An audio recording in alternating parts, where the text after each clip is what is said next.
pozdrav, da ste se v takem lepem številu zbrali na današnje okrogli mizi, ki jo pripravljamo Študijski center za narodno spravo in pa Muzej novejše zgodovine Slovenije ob 25-letnici sprejema zakona o popravi krivic. Res je, četrt stoletja je minilo od tega dogodka, pomembnega za slovensko polpreteklost. Zakon je bil objavljen v koncu oktobra 1996 v Uradnem listu Republike Slovenije, začel veljati sredi novembra istega leta. No, ob letu Osore, torej jeseni 1997, je pa začela funkcionirati tudi Komisija za popravo krivic oziroma Komisija za izvajanje tega zakona. Med nami je nekaj protagonistov, ki nas bodo poskušali peljati v čase sprejema tega zakona, udejanjanja, sprejemanja odločb. Spregovorili nam bojo o svetlih in tudi morda manj svetlih dogodkih iz polpretekle zgodovine zadnjih 25 let. Najprej pa vabim k besedi dr. Tomaža Ivešiča, direktorja Študijskega centra za narodno spravo, da nas uvede v današnji dogodek. Hvala lepa, Renato. Spoštovani gostje, spoštovani nastopajoči, naj vse lepo pozdravim v imenu Študijskega centra za narodno spravo. Zahvaljujem se uvodoma direktorju Muzeja novejše zgodovine, dr. Dežmanu, da nas danes v muzeju tukaj gostijo. Uvodoma pa prenašam tudi tople pozdrave profesorja Lovra Šturman, nekdanjega ministra za pravosodje, ki sicer bil predviden kot nastopajoči, pa vendar danes ne more biti z nami.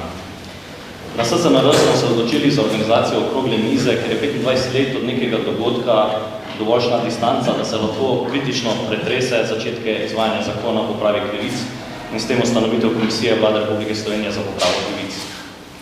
Vlada Republike Slovenije leta 2008 ustanovila Študijski center za narodno spravo in kot enega izmed treh poglavitnih nalog javnega zavoda navedla tudi pravno ter strokovno sodelovanje s Komisijo za popravo krivic. Več kot desetletju je SCNR tvorno sodeloval ter pisal mnenja ter ekspertize v bolj nejasnih primerih. Nedolgo nazaj pa sta dva sodelavca postala tudi člana omenjene komisije, eden izmed njih danes tudi vodi problemizo. Možnost poprave krivic z zakonom in vložitvijo zahtev ter reševanje vlog na Ministrstvu za pravosodje ter nato pri Komisiji za popravo krivic je pomemben instrument pravne države, ki je zagotovo razgledal tudi slovenska sodišča. Sprejetju zakona o popravi krivic je sicer že sredi 90-ih pozival svet Evropskega parlamenta v svoji resoluciji. Slovenija je pred 25 leti zakon sprejela in ima na tem področju kaj za pokazati. Z današnje perspektive je bilo z področja poprave krivic storjeno mnogo. Več 30 tisoč odločb in 127 milijonov odškodnin. Kljub temu je potrebno priznati, da so se zadeve v prvih letih zakona premikale bolj po kože, kar je mnogi na to prikrajšalo, da bi popravo krivic tudi doživeli. Bi se lahko storilo več? To je zagotovo eno izmed kritičnih vprašanj. Naprav drugim bi se lahko zgodilo, da bi se pa naredilo manj. Republika Slovaška je na primer komaj nedavno sprejela zakon, ki je političnim zapornikom po letu 1948 izplačal simbolnih 1989 evrov odškodnine kot spomin na letnico padca komunističnega režima in prehoda v demokracijo. Pri SCNR menimo, da bi bilo potrebno slovenske uspehe tranzicijske pravičnosti potrebno večkrat poudarjati, tako doma kot v tujini, na tujem pa poskrbeti za izmenjavo dobrih praks. Ob tem pa še vedno ostati kritičen, tudi ostro kritičen, do področji tranzicijske pravičnosti, kjer smo bili neuspešni ali manj uspešni, nekateri bo potrebno še delati tudi v prihodnjih letih. Zahvaljujem se nastopajočim, da ste se vabilu odzvali. Želim vam dobro debato, vse prisotne pa pozivam, da se v koncu okrogle mize razpravi tudi pridružite. Hvala.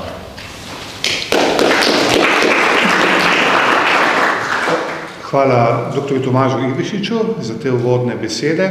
Sedaj pa gremo k stvari. Prvi razpravljalec na današnjem okrogli mizi bo dr. Milko Mikola. Verjetno ga ni potrebno posebej predstavljati. Je eden vodilnih slovenskih zgodovinarjev za vprašanje raziskovanja povojnega nasilja, krivic, ki so se dogajale, raznih oblik, tudi poprave krivic, nenazadnje. Dolgoletni arhivist v zgodovinskem arhivu v Celju, potem pa prvi vodja sektorja za popravo krivic in za narodno spravo v okviru Ministrstva za pravosodje od jeseni 2005. Bil pa je tudi dolga leta član Komisije za popravo krivic, Dr. Mikola je danes v penziji, kljub temu še vedno piše, nenazadnje je avtor številnih knjig, ki tematizirajo področje naše slovenske polpretekle zgodovine, knjig, ki so bile pravi bestsellerji, čeprav žalostno vsebino, in pa človek, ki kljub svojim upokojenskemu stažu še neizmerno rad dela. Torej, dr. Mikola nas bo popeljal skozi historiat samega sektorja oziroma še pred komisije za popravo krivic. Bi lahko naslovili to poglavje, kaj ne, dr. Mikola, kot neke vrste, tako je bilo. Torej, dr. Mikola, beseda je vaša, dajte nas popeljati v prva leta delovanja v sredini 90-ih let.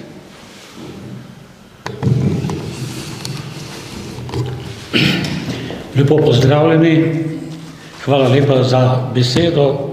V čast mi je, da lahko kot prvi spregovorim ob tako pomembni obletnici, kot je ta, ko obeležujemo 25 let sprejetja zakona o popravi krivic, ki predstavlja nekakšno prelomnico, ker je to prvi zakon, čeprav je bil leta 1991 že sprejet zakon o denacionalizaciji, to je prvi zakon, ki se nanaša na krivice, ki jih je naredil komunistični režim posameznikom ne na premoženjskem področju, ampak imajo pred temi krivicami, ali pa če rečem pravicami, imajo veliko večjo veljavo osebne svoboščine in pa človekove pravice.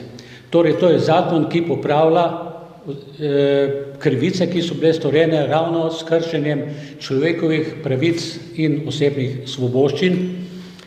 In tu gre za tisoče in tisoče ljudi, ki so bili prizadeti. Doslej, kolikor sem zasledil podatkov, da je komisija za izvajanje tega zakona doslej obravnavala okoli 36 tisoč odločb oziroma teh vlog in izdala tudi ustrezne odločbe. Zato najprej mi dovolite, da bi naredil kratek historiat oziroma povedal nekaj podatkov o začetkih vsega tega. Torej, kot vemo, da je leta 1941, natančno 22. julija 1941, se je v Sloveniji začela tako imenovana ljudska, torej kar pomeni komunistična ali boljševiška revolucija.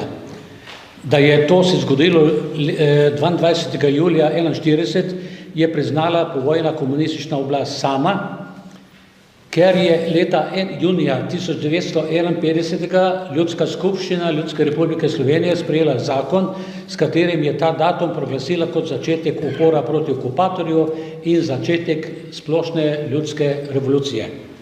Tako da tu ne more več biti debate, čeprav nekateri oporekajo in skušajo dokazovati, da se je revolucija začela v Sloveniji še leta 1945, kar ni res. Seveda je ta revolucija, katere cilj je bil, kot je France Bučar v svoji knjigi Rojstvo države zapisal, predvsem prevzeti oblast in izvesti bolševizacijo Slovenije in sodelovati pri bolševizaciji Evrope, je s to revolucijo komunistična partija želela doseči svoje cilje, ne glede na to, kakšna sredstva je bilo potrebno uporabiti. In pri tem se je držala makiavelističnega načela, da so za dosego cilja dovoljena vsa sredstva, česar si je dobesedno tudi držala.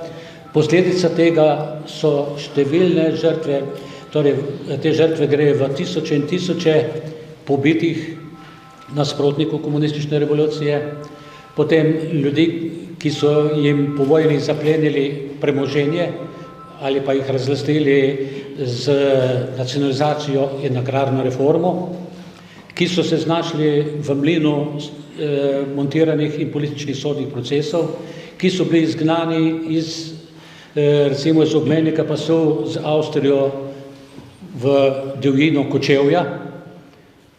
In pa seveda, tu moramo upoštevati tudi preganjanje vere, ne samo katoliške, ampak tudi drugih ver in cerkva v Sloveniji. Tako da gre tu, če bi gledali, koliko ljudi je bilo prizadetih, glede na vloge, ki so bile podane. 36.000 vlog je sprejela komisija za izvajanje zakona o popravi krivic. Preko 39.000, skoraj 40.000 so sprejeli upravne enote, ki rešujejo denacionalizacijske postopke. Se pravi, da gre tu za 80.000 ljudi, ki so bili neposredno prizadeti, ki pa so tu še njihovi svojci, tako da lahko rečemo, da je šlo tu v 100.000 ljudi. In to je nujno terjalo od Republike Slovenije, da skuša te krivice popraviti do svojih državljanov, in to bi bil tudi prvi korak do tega, da ustvarimo pogoje za narodno spravo.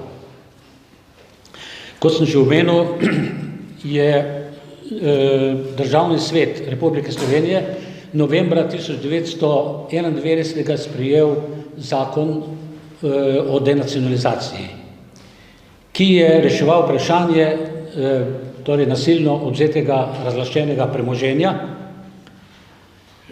Potem pa se po tem zakonu praktično, za katerega so bili zainteresirani, tudi je bila zainteresirana leva opcija, ker pa je, da so med prvimi, ki so takoj se prijavili kot interesenti za vrnitev premoženja, da so bili številni člani partije, celo med njimi nekateri z vidnejših mest, položajev.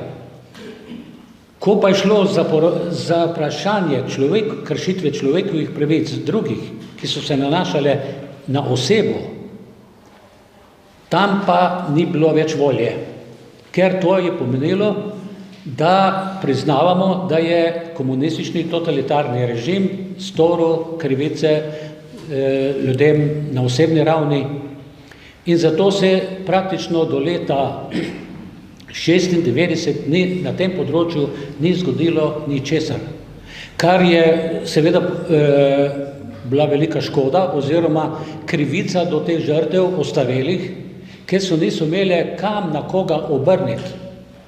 Ni bilo državnega organa, ki bi bil po zakonu za to pristojen. Tako da se sam jaz spomnim, ko smo v Celju organizirali društvo teharskih otrok, torej otrok s Petrička, so ti otroci, seveda že ostareli, so iskali možne poti, kako bi uveljavili to, da bi jim nekdo priznal, da so bili hude žrtve komunističnega nasilja. Pa se ni bilo kam obrniti, potem so se obrnili na predsednika, tedaj še je predsednika državnega sveta, Hermana Rigelnika, celo jaz sem bil v tisti delegaciji in s njim rekel, nikar se ne obračate na njega, na človeka, ki je srcem za star sistem, in nikoli od njega ne morete pričakovati, da se bo zavzel za vas. In seveda je odpravil jih, da pač ni zakonske podlage, kar je tudi bilo res, ne.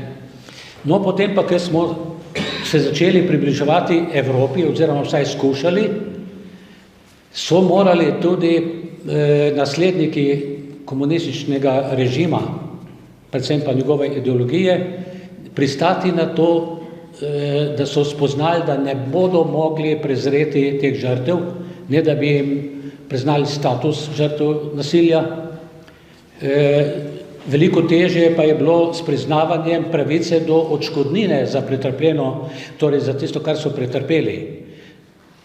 Tega se še dobro spomnim iz tistega časa, da so govorili predstavniki liberalne demokracije, da nikakor, da to ne bo v redu, da je škoda svežega denarja za take stvari, da je ta denar potreben za gospodarstvo, ne. In so to odlašali. No, končno je prišlo do tega, da je oktobra bil sprejet zakon o popravi krivic, ki je bil objavljen v Uradnem listu 59/96, 25. oktobra veljati pa je začel 11. novembra istega leta. Ta zakon je priznal status žrtev komunističnega nasilja in s tem tudi pravico do nadomestila oziroma neke odškodnine tistim, ki so utrpeli te krivice do 15. maja oziroma obratno, po 15. maju 1945. Torej tisti, ki so jih, svojci tisti, ki so jih pobili po 15. maju, ker uveljavilo se je namreč to načelo oziroma ta podatek je nekdo pač lansiral in se je potem uveljavil, da je v Sloveniji konec vojne bilo šele 15. maja, ne pa 9.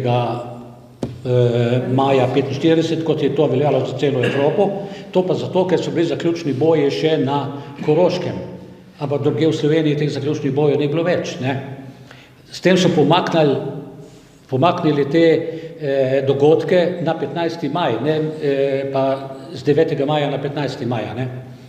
Torej, priznali so status žrtev nasilja in to niso govorili o komunističnem nasilju ali o revolucionarnem, samo o nasilja. Tistim, ki so bili, ali to so bili pa seveda svojci, ki so bili pobiti, izvensodno seveda pobiti, ali pa kakor uporabimo izraz usmrčenje, ne moramo reči, ker usmrtitev sledi samo, če jo izreče pristojno sodišče, ne. In pa tistim, ki so bili, kar so bili po vojni, da so jim kakorkoli odzeli prostost. Ponovadi je to bila odzem prostosti s prisilnim delom, ker je bila na ta način zagotovljena suženjska delovna sila. Tema dvema kategorijama sta bila priznana status žrtev nasilja, povojnega nasilja. Povsem pa so bili prezrti tisti, ki so bili pobiti med vojno od strani partizanov, torej partizanskega uporniškega revolucionarnega gibanja in pa tisti, ki so jih že med vojno partizani izganjali iz domov, iz njihovih vasi, ker to je od leta 1944, ko je takrat, torej SNOS je sprejel poseben odlok, po katerem so tistim, ki so bili osumljeni, cele vasi, ki so bile osumljene, da podpirajo revoluciji nasprotno stran, so te prebivalce lahko izgnali. To nalogo je dobila OZNA. In to se je tudi dogajalo, da so bile cele vasi izgnane in to je pomenilo, da jim je bila odzeta prostost. Protipravno so morali se izseliti iz doma, ponekod so take vasi tudi požgali, cela vrsta, ne bom zdaj to našteval, vasi je bila požganih tudi. Tem ljudem so kratili, s tem zakonom bila kratena pravica, da bi jim priznali status žrtve komunističnega revolucionarnega nasilja. Da bi bilo pa še huje, jim tega ni priznal tudi zakon o žrtvah vojnega nasilja. Ta zakon, ki je bil sprejet leta 1995, je namreč priznaval status žrtev vojnega nasilja samo tistim, ki jim ga je povzročil okupator oziroma, kot so oni dejali, tudi sodelavci okupatorja. Pri tem so izhajali iz načela, da ne moremo enačiti nasilja, ki so ga okupatorji in njihovi pomagači izvajali, in pa nasilja, ki ga je izvajala partizanska revolucionarna odporniško gibanje in revolucionarno gibanje. Češ, da je to nasilje ima povsem drugačen značaj in ne moremo zanj uporabljati enakih pravnih norm. No, potem pa je prišlo do znane odločitve Vrhovnega velikega senata Evropskega sodišča za človekove pravice, ki je obravnavalo primer Kononov proti Latviji. V Latviji je namreč Vrhovno sodišče obsodilo nekega ruskega svojega državljana, ruskega porekla, ker je med vojno izvedel nasilje nad neko vasjo, kjer so se prebivalci hoteli upreti nasilju tamkajšnjih komunističnih partizanov. In je na prvi stopnji je to sodišče, ki ga je vodil, torej bil je poročevalec, naš pravnik slovenskih korenin, Zupančič,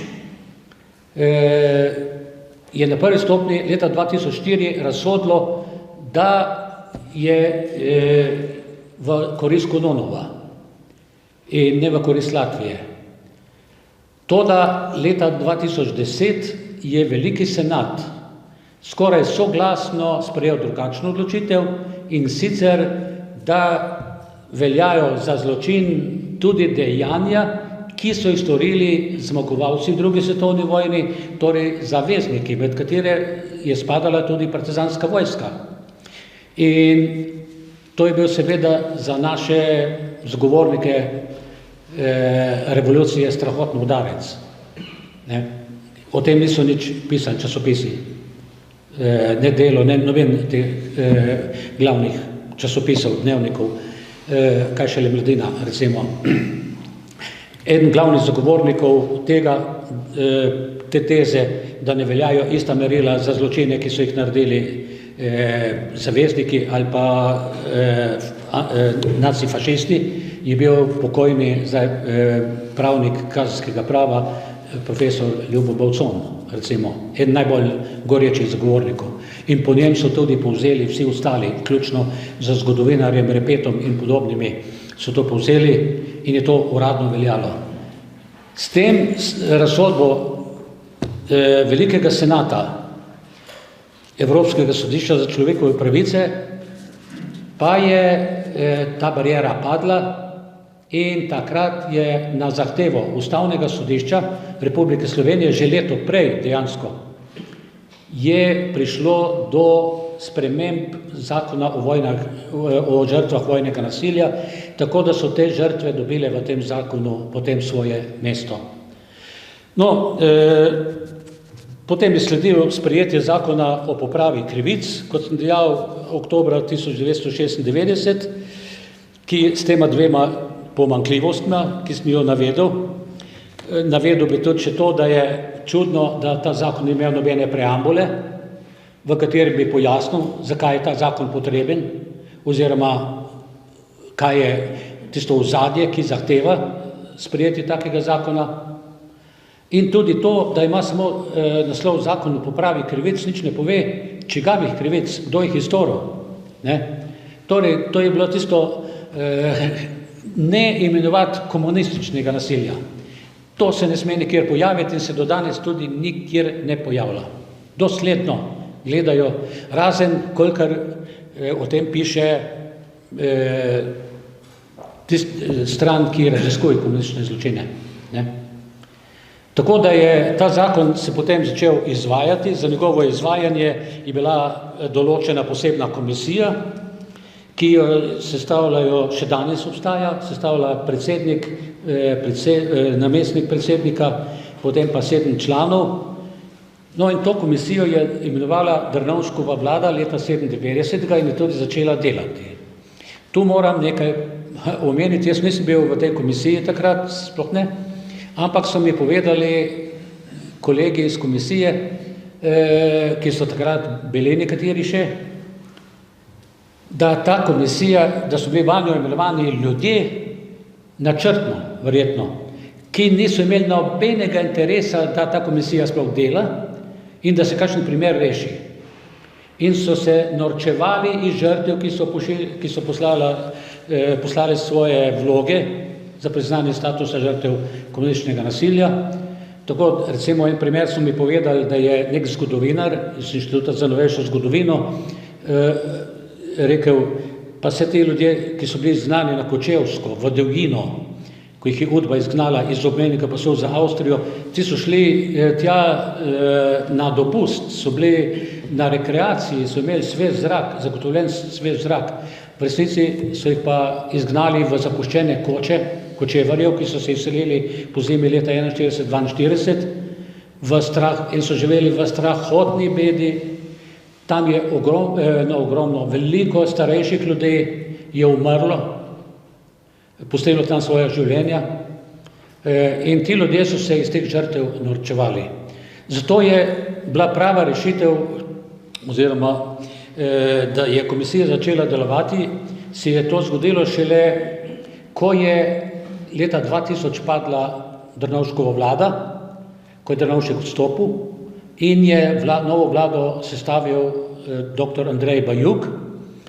In ta vlada je kot enega izmed svojih ukrepov uvedla tudi to, da je takoj te člane komisije, ki so zavirali, namerno bojkotirali delo komisije, da jih je odstranila, torej odpoklicala, ker to je komisijo je imenovala Vlada Republike Slovenije, in da je namesto njih imenovala nove člane, ki so potem resnično začeli delati z polno paro in velike zasluge za to, da je komisija začela resnično delovati in da ni celo bila ukinjena ali pa popolnoma usahnila.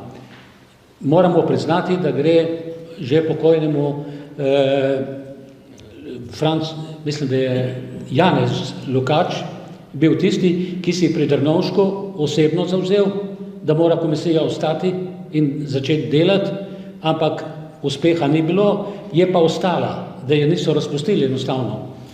No, potem je začela pa delovati in od takrat naprej kontinuirano dela in je dejansko, kot smo vedeli, rešila doslej 36.000 vlog. Med drugim sem bil v tej komisiji nekaj časa tudi sam, vendar, ker sem bil postal leta 2005 vodja takrat ustanovljenega sektorja za popravo krivic, je bilo preveč dela na sektorju in sem potem prenehal biti član komisije. Sektor za popravo krivic je imel nalogo prvič, v njegovem sklopu je delovala strokovna služba, ki deluje še danes, ki pripravlja rešitve za komisijo, to je sestavljena iz pravnikov in oni proučijo vsako vlogo in jo potem predlagajo rešitev komisiji. Hkrati deluje tam tudi, so zadolženi ljudje, ki potem pripravljajo rešitve za odškodninsko družbo. Danes je to, mislim, da Slovenski holding za izplačilo odškodnin. In na drugi strani je bila pa ustanovljena tudi strokovna skupina, ki sem jo vodil jaz kot zgodovinar, ki je na podlagi gradiva, ki je nastajalo pri tej komisiji, to moram poudariti, da je to izredno bogato gradivo, brez katerega pisati o kršitvah človekovih pravic po letu 1945 nikakor ne moremo. To je vir prve roke, to so napisale žrtve, svoje izpovedi in da potem sem se jaz sam angažiral in smo na to tematiko smo izdali, mislim, da 5 zbornikov dokumentov in pričevanj precej debelih zbornikov, ki sem jih zbral pa uredil gradivo, ki pomagajo zgodovinarju tudi danes, da lahko iz prve roke spozna to, kaj so ti ljudje pretrpeli. Tako da je sektor upravičil, mislim, da svoje delovanje. Moram pa reči, da je naletel ustanovitev sektorja za popravo krivic in za narodno spravo, da je naletel na silen odpor in da zlasti pri nekaterih zgodovinarjih in torej, da so skušali narediti vse, da bi ga ukinili, vendar na srečo tega niso mogli izvesti. Tako da jaz sem delal kot vodja sektorja potem do leta 2008, ko je bil ustanovljen študijski center za narodno spravo, katerega sem jaz začasno prevzel njegovo vodenje. Nato pa sem se naslednje leto upokojil in vodenje prepustil naslednici, to pa je bila gospa Andreja Valič, pardon, ja. Tako da tu bi jaz svoje delovanje kot vodja sektorja nekako zaključil.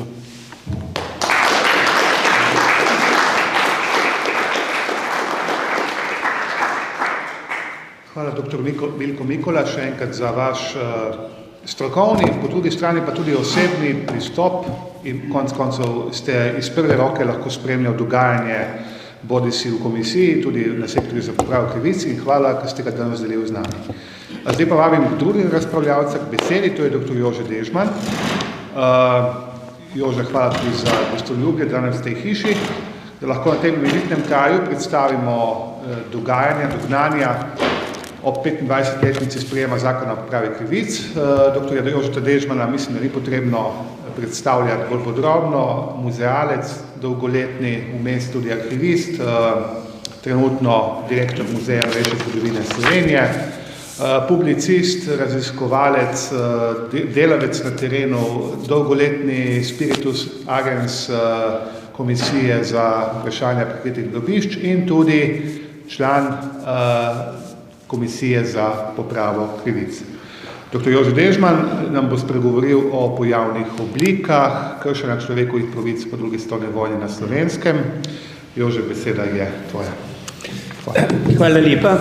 Jaz bi rekel, da je predgovornik Milko Mikola je že mogoče ta zadnji del seveda pionirsko delo pri raziskavah. To je njegova zasluga, to je odprl s temi zborniki nekaj izjemnih tematskih pol, seveda tudi že v njegove prejšnje raziskave, zlasti v Celjskem arhivu, cela serija. In skratka, ta mesto prvoborca ali pa pionirja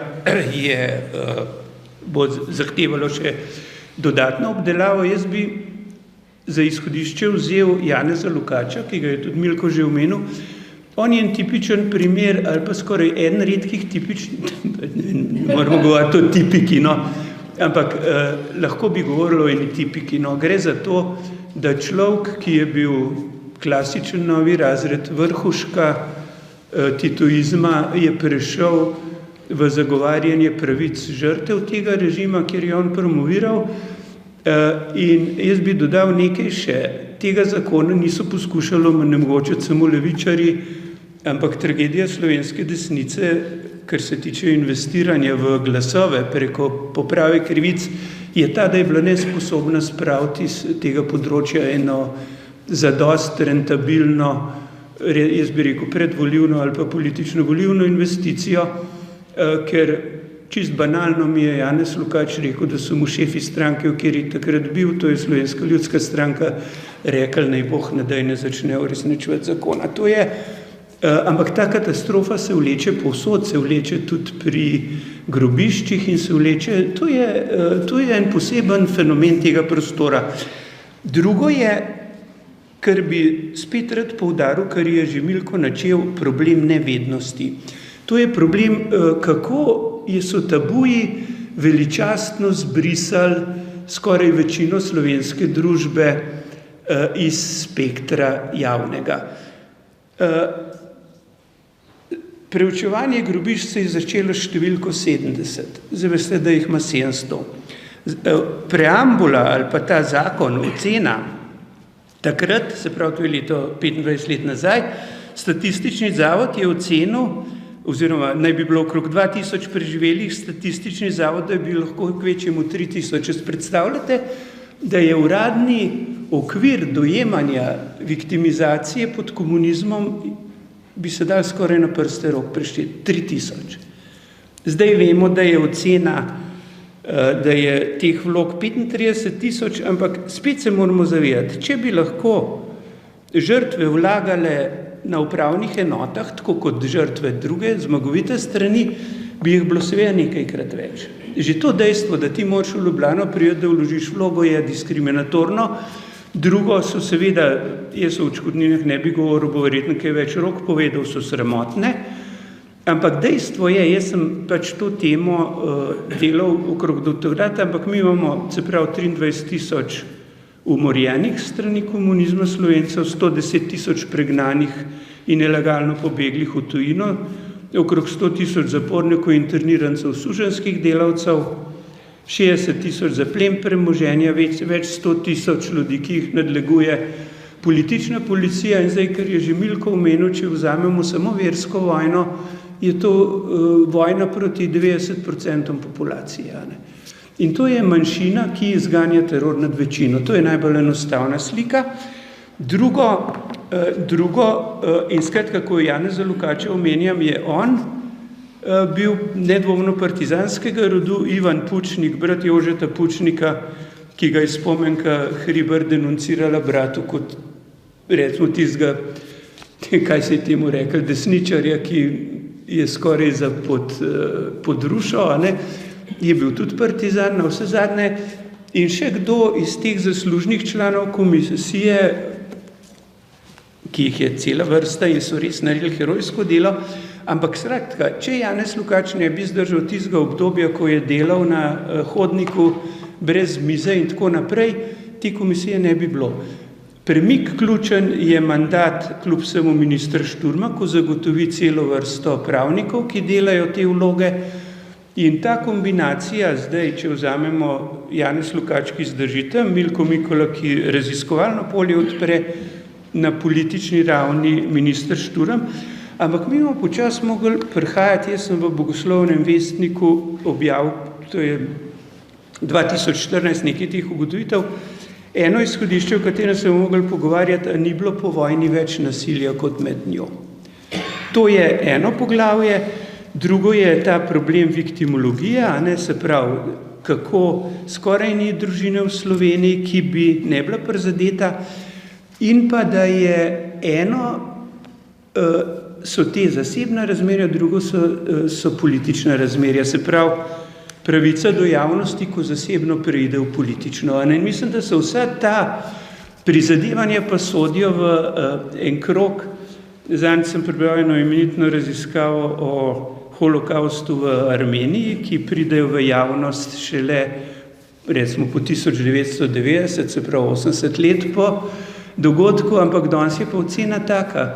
V času vladavine človekovih pravic ni moderno zanikati zločinov. In mislim, da slovenska levica ali pa te kontinuitete, pa tudi, jaz moram reči, da tudi ta mlajši rod, ki tako vehementno kriči na stara gesla prefarbana, je dejstvo, da se ta upor z resnico, z resnico in sočutjem je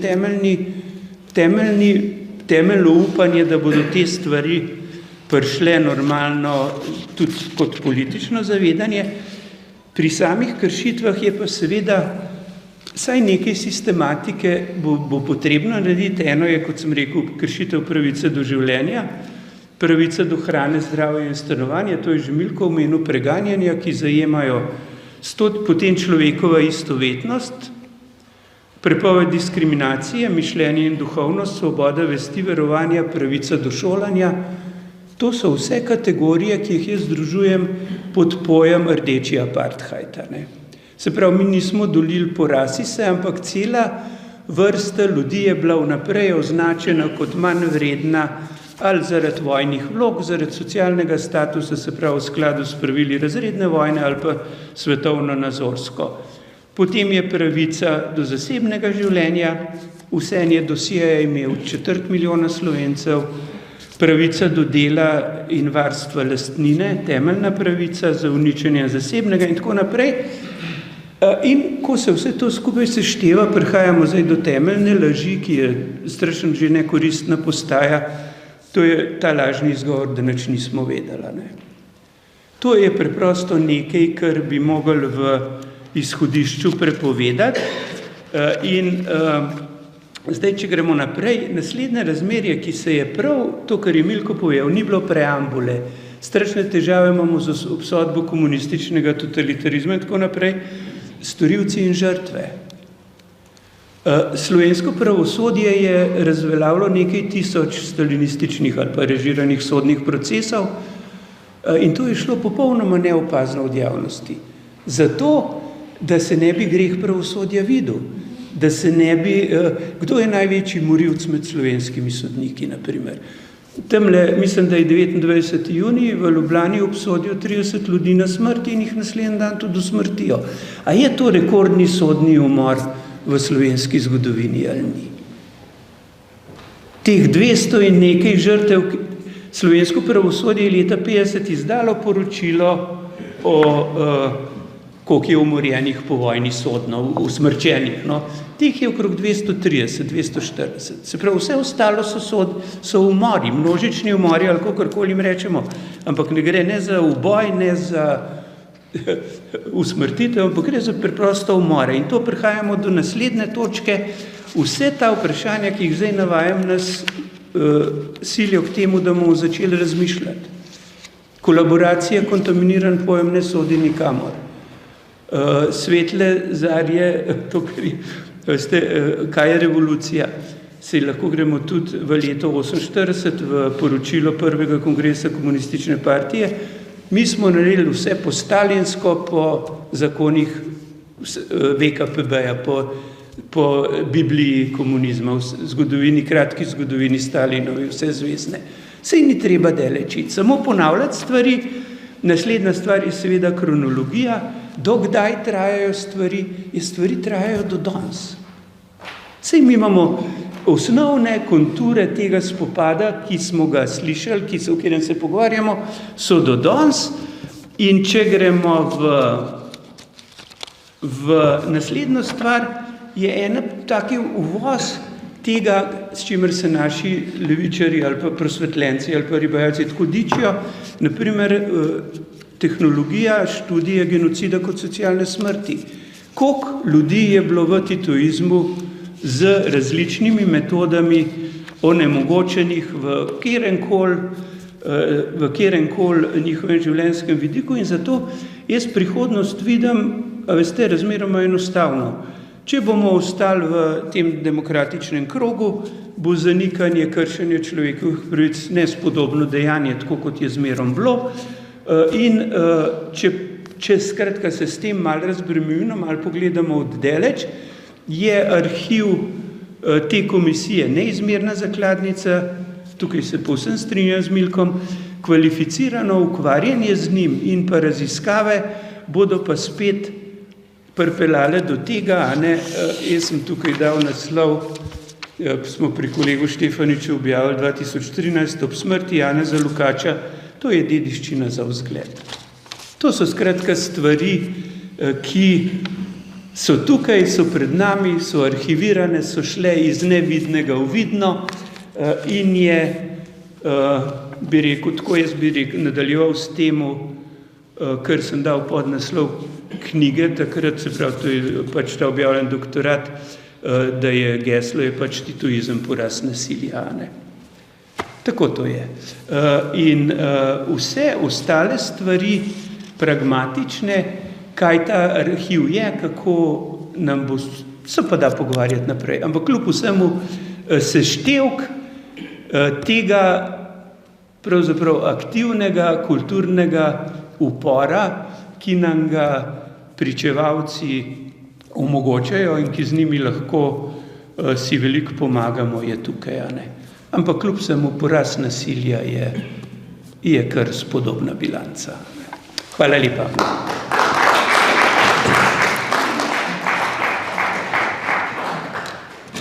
Hvala dr. Jožetu Dežmanu za pronicljiv pogled na pretekle dogodke. Besedi vabim še zadnjega razpravljalca in to je gospod Rok Šteblaj. Rok Šteblaj je v.d. direktorja Uprave za vojaško dediščino, ki je bila ustanovljena pred par meseci. Dolga leta je bil pa, Rok je pravnik, to naj poudarimo, dolga leta je bil sodelavec na Ministrstvu za pravosodje, vodil je tudi sektor za popravo krivic, ki je nekako nudil strokovno podporo komisiji za popravo krivic, katere član je Rok še dan današnji. Torej, Rok ima bogato izkušnjo detektiranja pravniškega kršitev človekovih pravic in pa tudi vodenja omenjenega sektorja in članstva sami komisiji. Torej, nam bo predstavil svoj pogled, predvsem pa svoje osebne izkušnje pri delovanju in vodenju teh organov. Rok, beseda je tvoja. Torej, hvala lepa za besedo. Kot je bilo rečeno, jaz sem pravzaprav v to zgodbo poprave krivic prišel v drugem delu, se pravi v letu 2016, po na podlagi pač nekih okoliščin. In moj prvi vtis je bil, da gre dejansko za eno veliko pomembno vprašanje, o katerem pa do takrat niti nisem imel tako poglobljenega znanja in sem dejansko prve mesece pravzaprav odkrival, kaj vse se tukaj dogaja.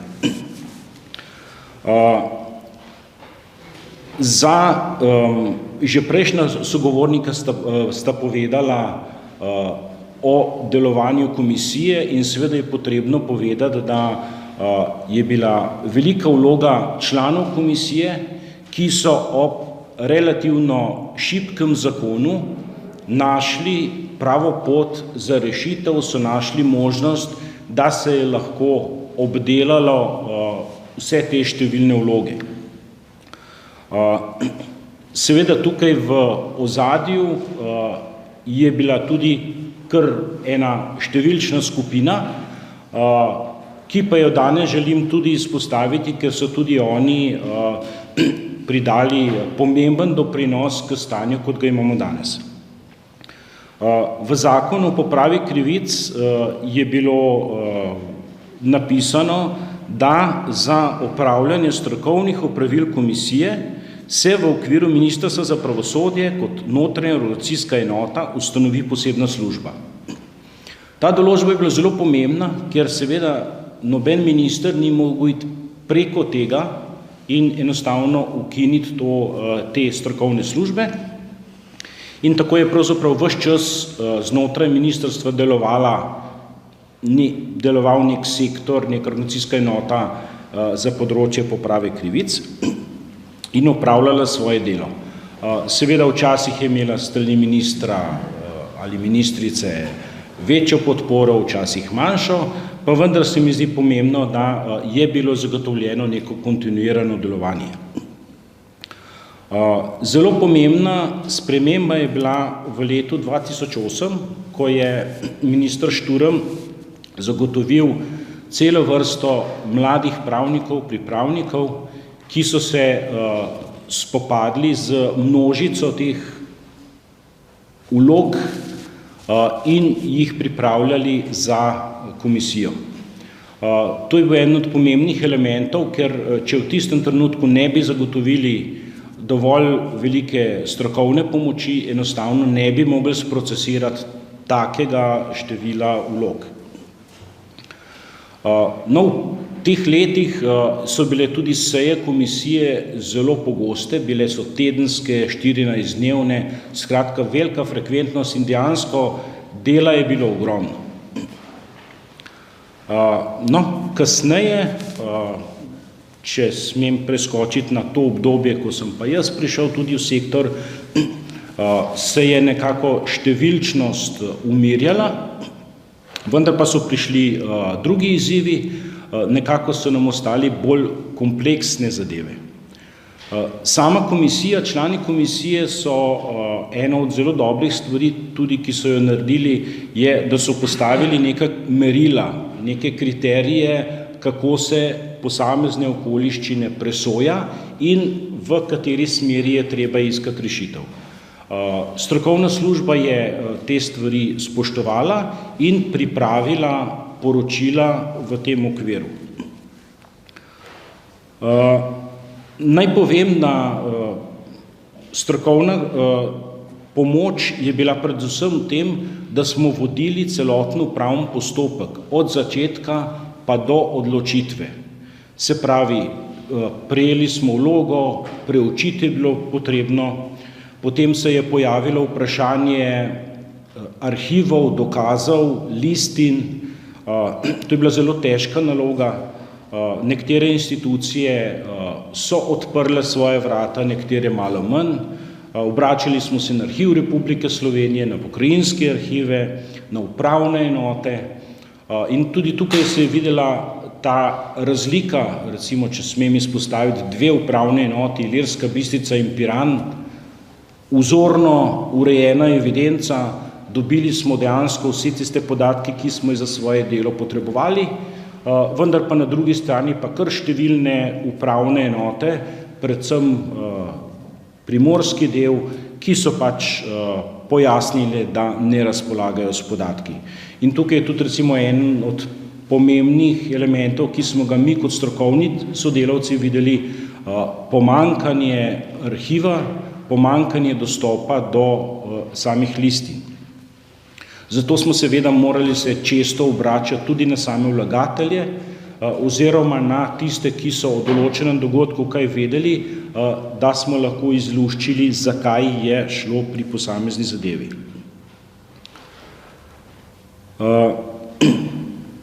Lahko povem, da potem smo seveda pripravili predlog odločitve. Te predloge so člani komisije pogledali. Lahko povem, da seveda nismo bili vedno enakega mnenja, vendar v končni fazi smo vedno našli neko rešitev. Pač člani komisije so vedeli, kaj je namen komisije, kaj je treba doseči, na drugi strani strokovna podpora, mi smo pa zagotavljali, da so bile tudi vse odločitve strokovno ustrezno obrazložene. Glede uspešnosti dela lahko tudi to povemo, da je bilo sproženih relativno malo sodnih postopkov in tudi, kar kaže na kvaliteto dela, malo jih je bilo razveljavljenih, tiste, ki pa so bile predvsem zaradi procesnih razlogov. Tako da lahko rečemo, da strokovna podpora je bila ustrezna. Tudi jaz bi želel, tako kot oba predgovornika, opozoriti na pomen arhiva komisije. Namreč, to je res ogromen arhiv, slišali ste skoraj 36.000 odločb, natančneje na dan 31.12.2020 je bilo izdanih 35.782 odločb. In vse te odločbe imajo tudi nek opis dogodka, in veliko zadev ima tudi kakšne listine oziroma druga dokazila. Skratka, en res zelo velik bazen za zgodovinarje, ker tukaj bi želel tudi na nekaj opozoriti. Mi imamo visoko politiko, visoke zgodovinske teme, potem pa imamo neke lokalno politiko, neke teme, ki so se v določeni vasi, zaselku dogajale, ki pa so tudi zelo pomembne in prav preko teh pričevanj, preko teh vlog bo mogoče tudi te, bom rekel, lokalne parcialne zgodovine pripraviti in posredovati naprej.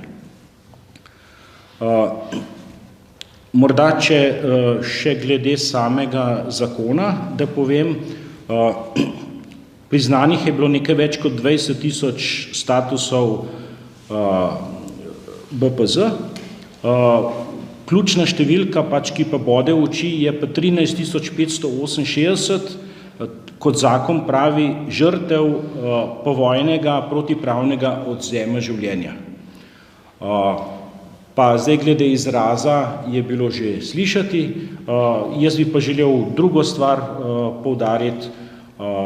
Tukaj je številka zelo nizka, tudi zato, ker je zakon kot upravičence štel samo tiste, ki so po zakonu, ki ureja pokojninsko in invalidsko zavarovanje, ki lahko uveljavljali pravico do družinske pokojnine. Z leti se je pa ta pravica zožila in enostavno mnogo fantov, starih tam 20, 23, 24 let, ki niso imeli potomcev, ki niso imeli več prednikov, enostavno za njih nihče ni mogel vložiti.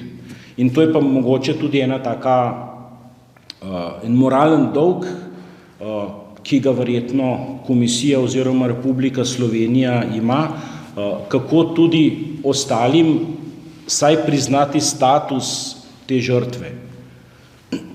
Ne govorimo o odškodninah. Morda za konec samo še dva statistična podatka. Komisija je imela 669 sej. Zdaj se je, ker se je število vlog bistveno zmanjšalo, so seje enkrat mesečno. Za ta namen, se pravi za odškodnine, je bilo konec leta 2020 namenjenih nekaj več kot 127 milijonov evrov. Morda za informacijo, odškodnina za en mesec odvzema prostosti oziroma pač podobna kategorija, kot jih zakon imenuje, odškodnina je 146 evrov. Zakon pa ima tudi maksimum, to je pa 8345 evrov. To so pa zneski, ki so bili postavljeni takrat še v tolarjih in so ostali taki, kot so bili. Če smem zaključiti, ob vsem spoštovanju in zagotovo glavni vodilni vlogi, ki so imeli posamezni člani komisije, ki so z svojim angažiranjem dejansko udejanili ta zakon, smisel tega zakona, pa jim je tukaj vedno stala ob strani strokovna skupina Ministrstva za pravosodje in lahko rečem, verjetno tudi v imenu kolegic, ali pa bivših kolegic, ki so tukaj, da smo nekako, da se čutimo, da smo skupaj nekaj naredili. Hvala lepa.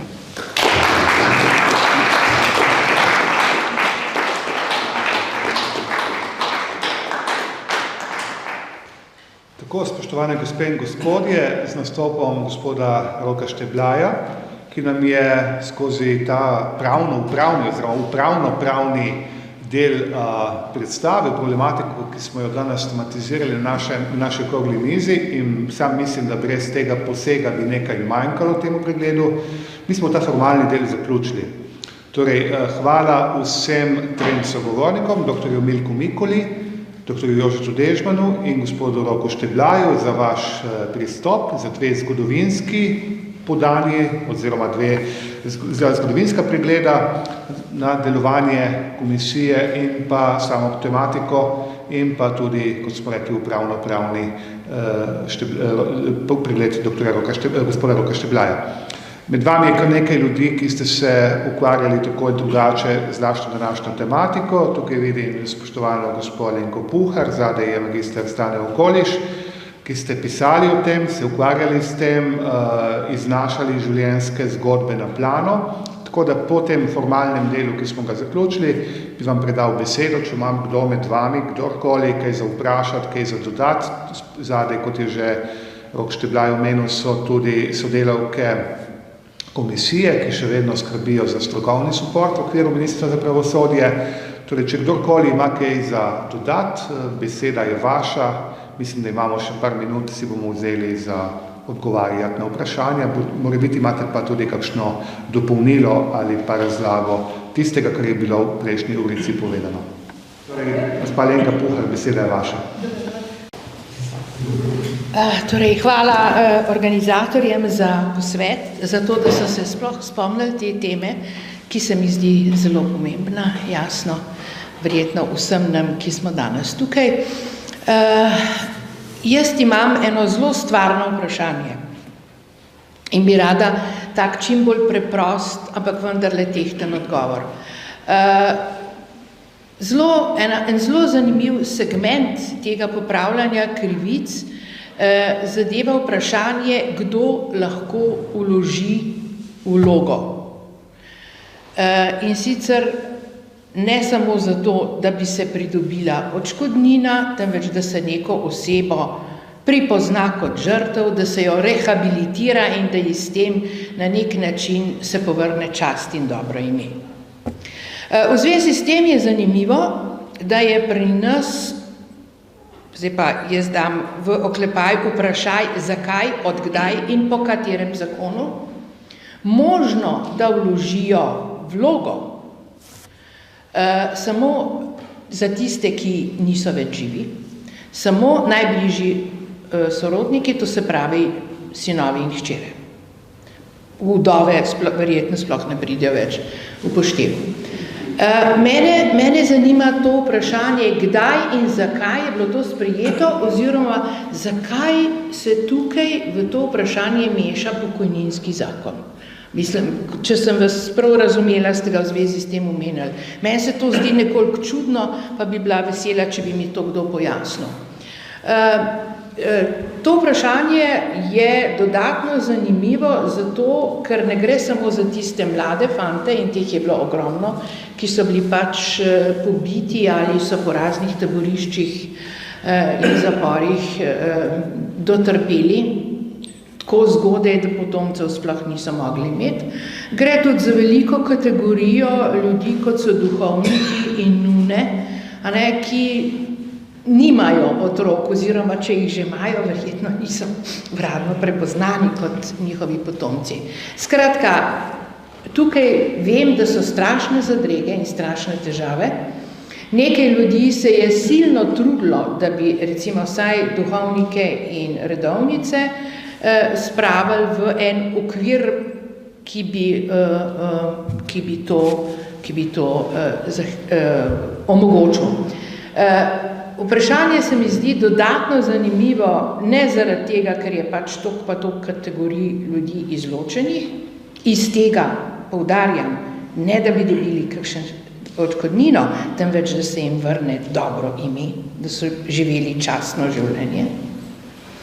Ampak tudi zato, ker se število tako imenovanih žrtev in prepoznanih krivic bistveno zmanjša, če to delamo, če samo najbližjim sorodnikom oziroma potomcem sploh prepoznamo možnost, da za kaj prosijo in da se s čem ukvarjamo, da so njihove zgodbe napisane, da o tem obstaja nek vir. Hvala. Hvala, gospod Reki Puhar, pronicljivo kot vedno. Za segment duhovnikov in redovnic, koliko sam vem, če smem poseči, trenutno to je res zagonetno vprašanje, ki ostaja odprto tudi glede razveljavitve duhovniških procesov po vojni. In koliko vem, se je v zadnjem času ljubljanska nadškofija aktivno vključila v to razčiščevanje. Koliko vem, ima enega zaposlenega, o imenih tukaj ne vem, bistveno lahko vam povem kasneje, ki skrbi za to vrstno razčiščevanje, torej raziskovanje, razčiščevanje in pripravlja strokovne podlage, da se bo umanjko to vrstnih reševanj iz preteklosti v bližnji prihodnosti reševal. Zdaj, kar se tiče pravnih podlag, mislim, da bi najboljši odgovor poiskali pri Roku Štedlaju. Rok ni samo pravnik, ampak je tudi oseba, ki je zelo angažirana v teh vprašanjih in ima zelo široko znanje. Roka smemo prositi, če bi še enkrat boš kaj tukaj. Hvala. Ja. Omenjeni ste že nekaj te statistike, to pomeni nekaj več kot 20,000 statusov bivših političnih zapornikov. Potem sta še oni dve kategoriji, to pomeni politikovani, podpravni odzem življenja, pa svojci politiki. Pomeni, sta dve ločeni kategoriji, zdaj me pa zanima, ker ste omenili številko 13,000, pa še nekaj, če sem jaz prav ujel. Ampak koliko je dejansko priznanih statusov žrtve povojnega protipravnega odzema življenja in koliko je statusov svojcev žrtev povojnega protipravnega odzema življenja? Res obupna, ampak da te kategoriji bolj razdelate. To pa še, če gremo, mogoče vprašanje roka za vlaganje, tukaj nismo odprli. Zgodba o rokih za vlaganje je seveda grozljivka svoje vrste. Prvi rok je bil zaključen 98. leta, pa je potem to podaljševano z odločbami ustavnega sodišča do danskega rok odprt do konca. Ali tudi ta okrogla miza neke vrste teži, da bi ljudje, tisti, ki še niso nadalje vlagali. Pa še nekaj mogoče, prej smo vprašali, katere kategorije vam manjkajo? Kmetje, ki so jim prisilno jemali, pa so se upirali, pa so bili potem sankcionirani, iz katerih skupin mi pa bi pričakovali za pomoč. Roka, lahko se prosim tukaj. Ja, hvala lepa. Torej, morda, če začnem z vprašanjem gospe Puhar.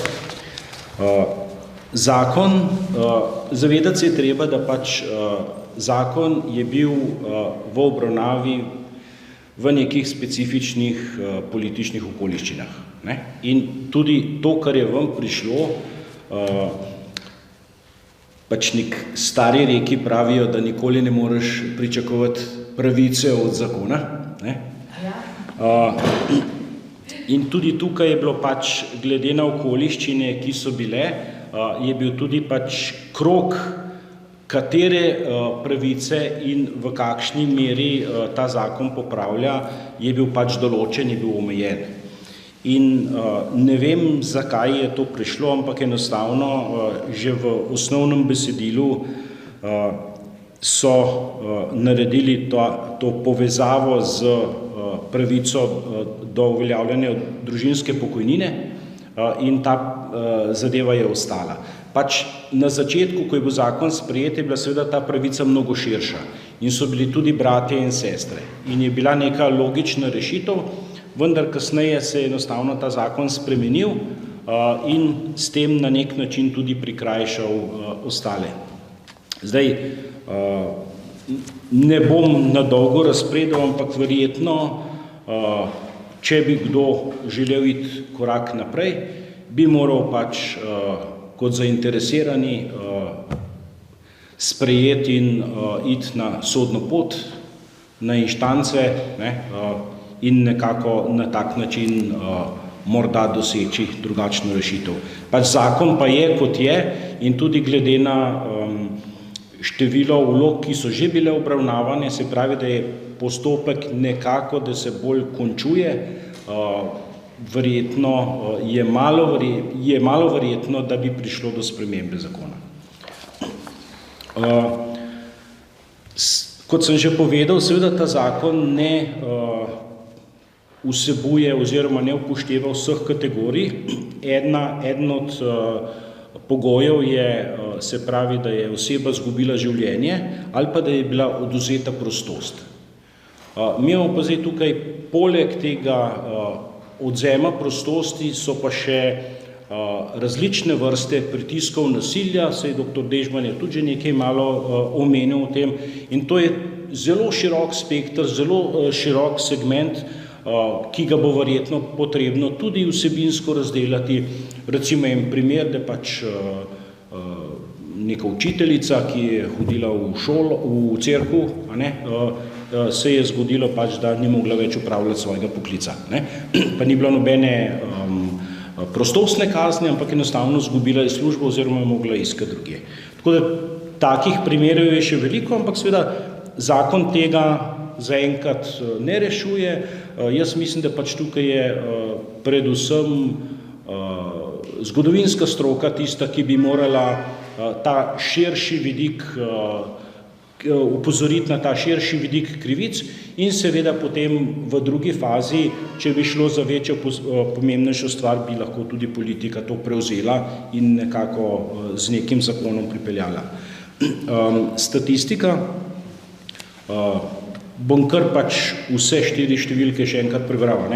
Torej 31.12.2020, 35.782 odločb izdanih, 20.236 BPZ, bivši status bivšega političnega zapornika, se pravi, to so vsi tisti, ki so preživeli, pa je bilo zoper njih neko nasilje. Potem 13.568 žrtev. Rok, oprosti, da bolj jasno razdelite kategorijo žrtev. Vse, ki je komisija obravnavala, ne? Ja, seveda. Torej, govorimo za povojno obdobje. Povojno. To je vse, torej zakon velja za obdobje od 5. maja, pa do potem leta 90. Svojci, status svojcev je pa dobilo 1823 oseb. Kaj pomeni status svojca, to razloži? To so pa svojci oseb, ki so izgubili življenje. Ampak to so otroci, mladoletni otroci. Hvala, Rok, za te poglobljene spet pravno-upravne razjasnitve. Zdaj, če ima še kdo še magister Stane Okoliš. Lepo pozdravljeni. Če dovolite, bi svoje predgovornike določenih mestih malce dopolnil oziroma opozoril tudi na nekatere stvari, ki niso bile tako poudarjene, kot sam smatram, da bi bile potrebne. Najprej dejstvo, da neke posebne volje v političnem življenju oziroma v političnih krogih v parlamentu oziroma v državnem zboru pravzaprav ni bilo od samega začetka. Oziroma, če tukaj izvzamemo to obdobje Demosa, pa potem v ostalem pa bi težko našli neke točke, kjer bi se lahko oprli na trditev, da so si ljudje prizadevali, oziroma da si je politika, slovenska politika za to prizadevala. Namreč, ko govorimo o tem zakonu, nikakor ne moremo prezreti društva žrtev komunističnega nasilja. To društvo, oziroma ljudje, ki so sestavili to društvo, so že tam v konec 80-ih, začetku 90-ih let so se organizirali in so poskušali uveljaviti svoje pravice, ki so se nanašale predvsem na trpljenje, ki so ga preživeli v povojnem obdobju. Vendar to so bili večinoma žrtve torej komunističnega nasilja, Golovtečani in podobne žrtve. In seveda njihovo prizadevanje je šlo predvsem v tej smeri, da bi dobili pravice in odškodnine zato, ker so sami preživeli. Nekega širšega vidika, da bi pa zajeli tudi tiste skupine, ki so bile po vojni oziroma med vojno tako drugače prizadete, pa oni niso izražali. Torej, izražali so svoj interes.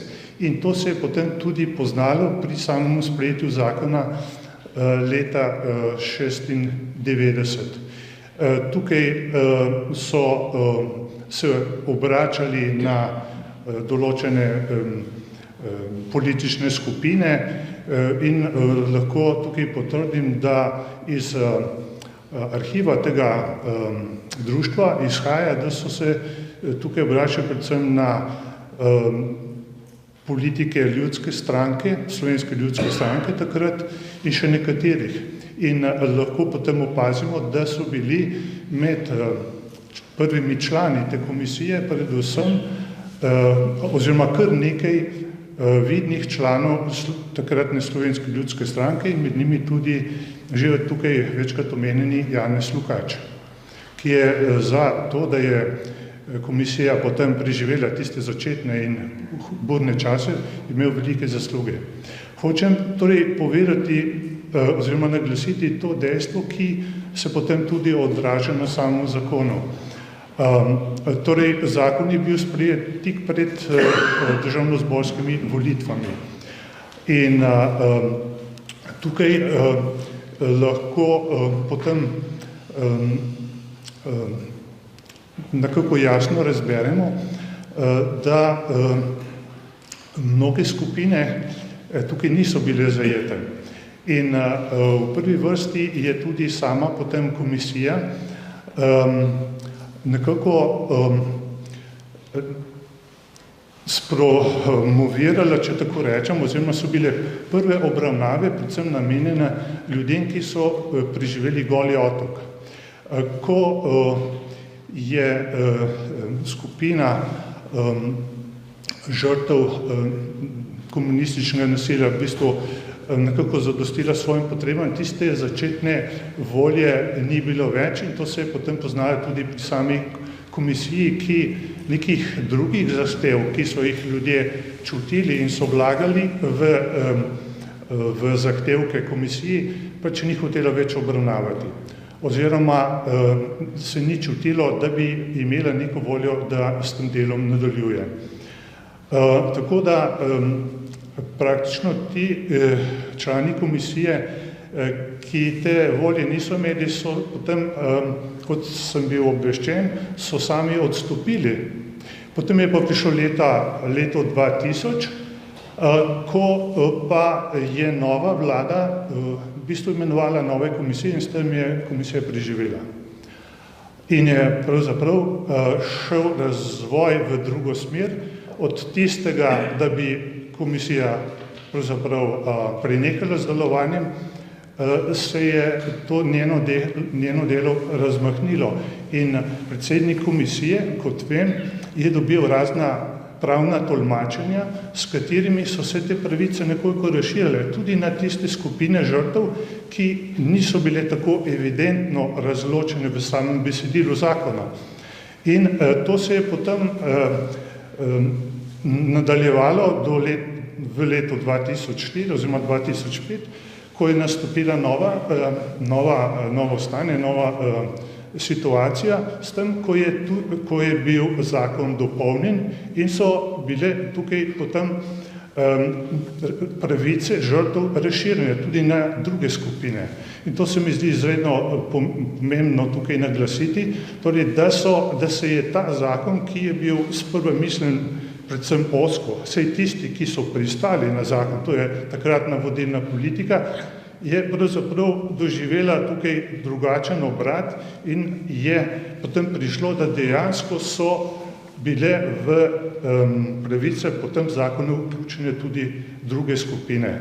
Tukaj naj omenim predvsem tiste, ki so bili po vojni, ki so zapustili domovino, ki so bili po taboriščih in potem tudi njihovi potomci. Oziroma tisti, ki so bili rojeni v taboriščih, imamo kar veliko takih primerov. In to je bilo potem za samo komisijo izredno pomembno, da je prejemala tudi te vloge in jih potem tudi reševala. Mislim, da je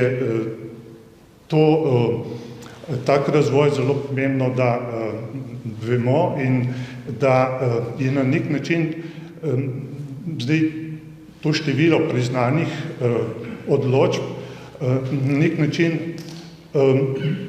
res nek poseben, lahko rečemo, rezultat, vendar je to doseženo na nek nenavaden način, za katerega lahko rečemo, da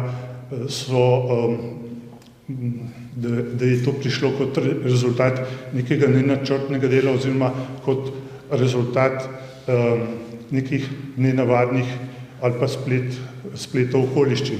In to se mi zdi, tukaj, ko govorimo o tem, se mi zdi izredno pomembno, da se tega zavedamo in da to nekako tudi v svoji zavesti upoštevamo. Toliko sem čutil, da se mi zdi, da je to potrebno povedati, da se teh stvari na tem mestu zavedamo. Hvala Stanetu Okolišu za to dopolnilo. A ima še kdo kaj? Lep pozdrav z moje strani. Moje ime je Boštjan Furlan, nisem nič vključen v te stvari, o katerih se danes pogovarjate, pa vendarle sem želel tole svoje razmišljanje omeniti, da se mi zdi, da če se že danes pogovarjamo o popravi krivic, da bi najbrž bilo modro se izogibati možnosti, da bi sprožali kakšne nove krivice. Veliko je bila omenjena Slovenska ljudska stranka oziroma njeni člani.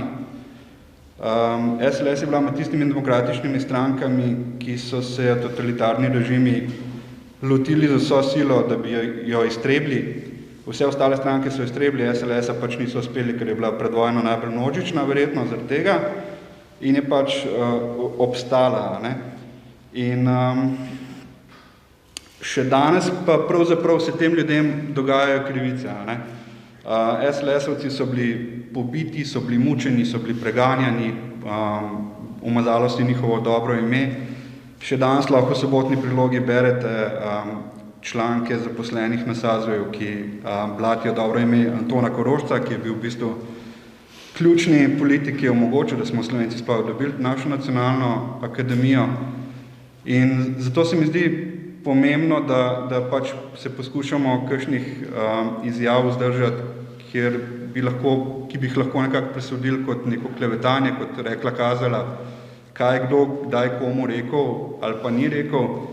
Zdaj, jaz sem prepričan, da gospod Lukač, jaz ga osebno nisem poznal, ker sem premlad, ne bi ostal član Slovenske ljudske stranke in spoštovan član Slovenske ljudske stranke do svoje smrti, mislim, da okrog leta 13. Če bi res prišlo do nekih izrazitih pritiskov na njega, naj ne poskuša popravljati povzročenih krivic. Ne nazadnje, vse objavljeno, to niso nobene klevete. Ne nazadnje pa tudi najbolj še kakšen drug član Slovenske ljudske stranke še danes aktiven pri popravljanju krivic in se mi zdi nekako nenavadno, da posebej izpostavljamo zgolj eno politično stranko, ki pravzaprav nikoli ni bila zares na oblasti, oziroma je bila sicer del vlad, ne pa jih vodila.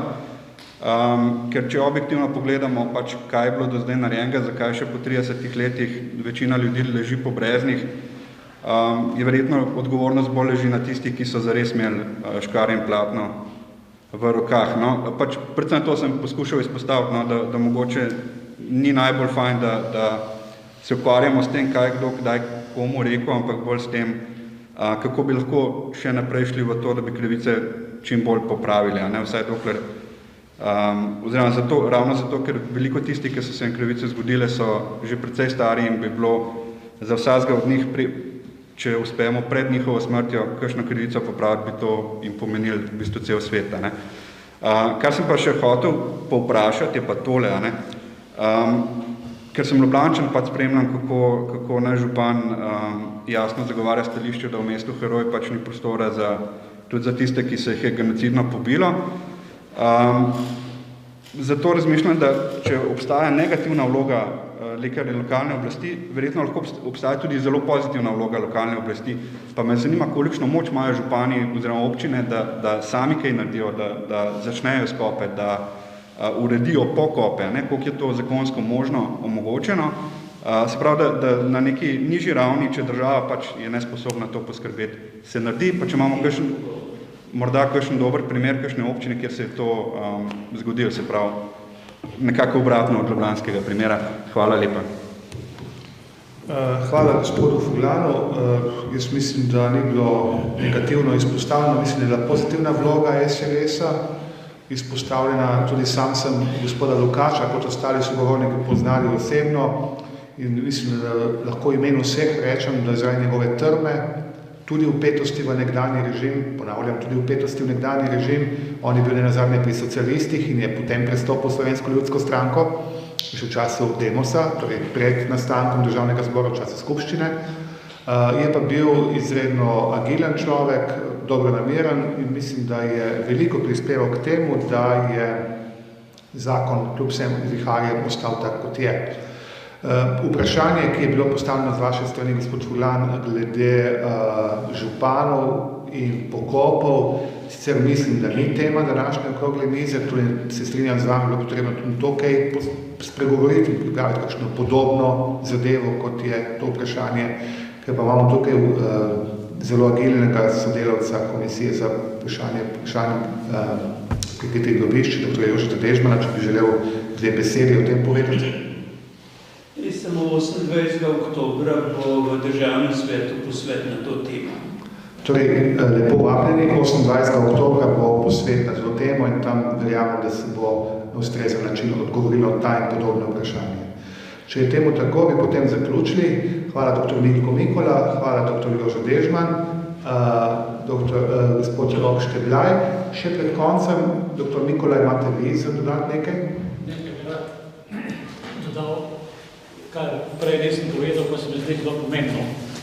No, prvo je, kar sem želel povedati, že ko sem govoril o tem, da je ta komisija za popravo krivic v prvi sestavi, da je delo na vse načine onemogočala in da je potem šele z vlado dr. Bajuka in pa kasneje od leta 2004, ko je nastopila prva Janševa vlada, da je delo steklo, to je eno, da je tudi zakonodajalec skušal delo na popravi krivic čim bolj, da bi bilo teh vlog čim manj.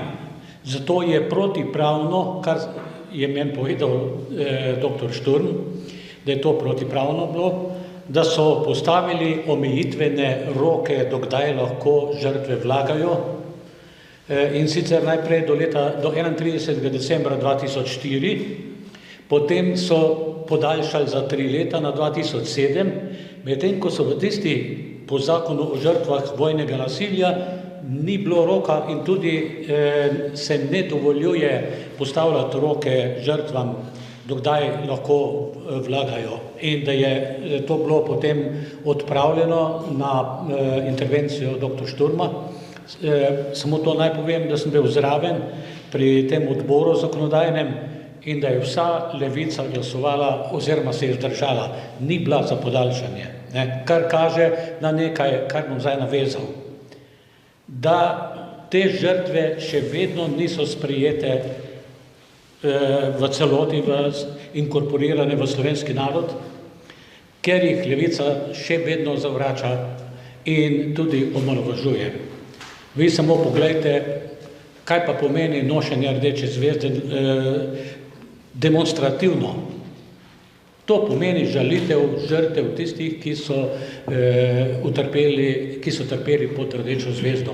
In za zaključek naj povem, ker sem jaz dejansko prvi, naj ne bo to kot samohvala, ampak dejansko sem odprl prvi med zgodovinarji te tematike in tudi pisal o tem.